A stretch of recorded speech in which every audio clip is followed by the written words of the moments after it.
Chaque année, nous initions au moins un projet d'éducation artistique et culturelle. C'est une manière de les sensibiliser à la pluralité des cultures juives, à l'art et à l'histoire du judaïsme, mais aussi de travailler avec eux et de décortiquer vraiment des notions qui sont cruciales pour nous ici au musée, tout ce qui est stéréotypes, préjugés, lutte contre le racisme, l'antisémitisme. Cette année, on a souhaité creuser la notion de frontières visibles et invisibles pour aller un peu au-delà, de la frontière en tant que barrières, fractures. C'est grâce à l'association La Source que nous avons pu développer ultérieurement ce projet qui a certes impliqué les élèves du collège Iqbal Masih de Saint-Denis, mais qui a aussi impliqué des enfants pris en charge par la protection à l'enfance et qui sont donc actuellement hébergés au centre d'hébergement de Ménilmontant.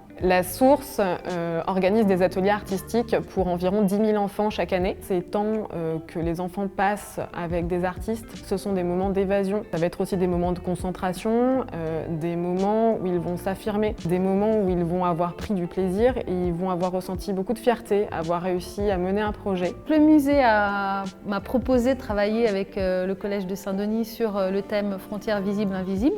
À partir de ce thème, j'ai imaginé proposer une structure modulable, donc en 8 pans. L'idée c'était de proposer donc, que ces 8 pans puissent à la fois devenir une cabane fermée, donc protectrice, et à la fois puissent se déployer comme une frontière physique. On a commencé à faire le croquis du paravent, etc.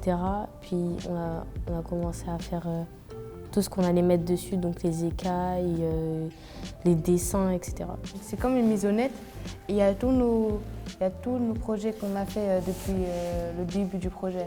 Ensuite, après ça, on a eu plusieurs séances de travail. On est à la dernière séance, on commence déjà à faire accrocher tous nos trucs qu'on a fait sur les paravents. Il faut les laisser créer parce que c'est en créant et en s'oubliant que les plus belles choses arrivent. Et puis ensuite, il y a aussi une partie où on réfléchit, où on se questionne et je leur ai demandé aussi de réfléchir concrètement dans leur vie de tous les jours, déjà au collège, s'il y avait des frontières, comment elles se manifestaient, même si c'est pas forcément super conscient.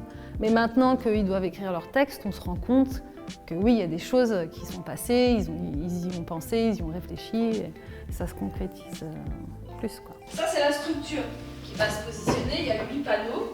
Donc ensuite, on va les accrocher les uns aux autres, comme ça, comme auparavant. Ok? Ça prend un peu plus forme dans votre tête. Là, ça avec la main, ça représente vos dessins comme ça avec la main. À la fin, on va faire un spectacle qui va présenter le paravent et tout ce qu'on a fait depuis le début.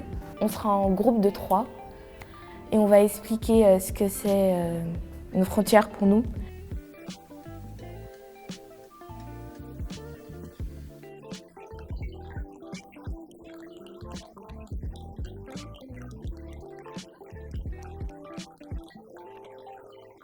Nous avons été ravis de conduire ce projet cette année autour du thème de la frontière visible et invisible avec les élèves, avec les enfants, avec La Source, avec Sophie Truand. Et je remercie donc tout le monde d'avoir participé et fait que ce projet puisse avoir lieu.